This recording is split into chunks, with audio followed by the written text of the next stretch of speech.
ఈ మధ్య కాలంలో తెలుగుదేశం పార్టీలో కొత్త అంశం తెరపైకి వస్తుంది.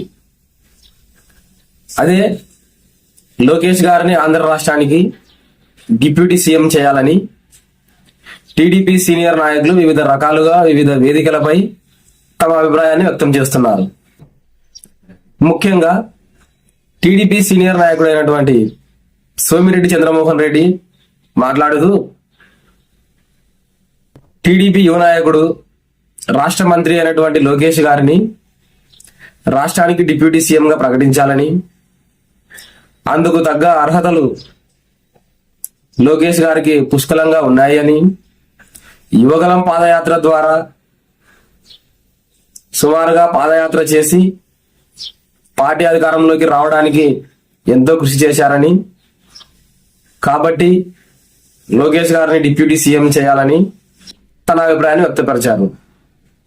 ఈ మధ్య కాలంలో పిఠాపురం నాయకుడైనటువంటి వర్మ గారు ఒక అడుగు ముందుకేసి పార్టీ అధికారంలోకి రావడానికి లోకేష్ గారు అద్భుతంగా శ్రమించారని, ఆయన రెక్కల కష్టం మీదే పార్టీ అధికారంలోకి వచ్చింది అని, యువగలం పాదయాత్ర ద్వారా ప్రజల సమస్యలు ఎన్నో తెలుసుకొని తనలోని నాయకత్వ లక్షణాలను మెరుగుపరుచుకున్నారని, కాబట్టి లోకేష్ గారిని డిప్యూటీ సీఎంగా చేయడంలో ఎటువంటి తప్పేమీ లేదు అని, ప్రజలు కూడా దాన్నే కోరుకుంటున్నారని విలేకరుల సమావేశంలో తన అభిప్రాయాన్ని వ్యక్తపరిచారు. మరి ముఖ్యంగా కడప జిల్లా నాయకుడైనటువంటి రెడ్డప్పగారి శ్రీనివాసరెడ్డి గారు ఏకంగా చంద్రబాబు గారి ముందే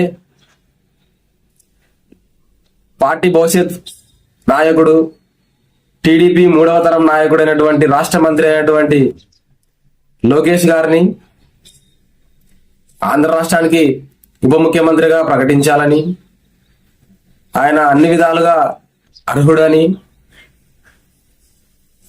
యువగలం పాదయాత్ర ద్వారా పార్టీకి ఎంతో సేవ చేశాడు అని, మంచి పరిణితి గల నాయకుడు అని చెప్పి ఏకంగా చంద్రబాబు నాయుడు గారి ముందే తన అభిప్రాయాన్ని వ్యక్తపరిచాడు. ఇటువంటి సమయంలో ఈ విధంగా వీళ్ళు చేస్తున్నటువంటి వ్యాఖ్యలను ముఖ్యమంత్రిగా ఉన్నటువంటి చంద్రబాబు నాయుడు గారు ఖండించకపోవడం గమనార్హం.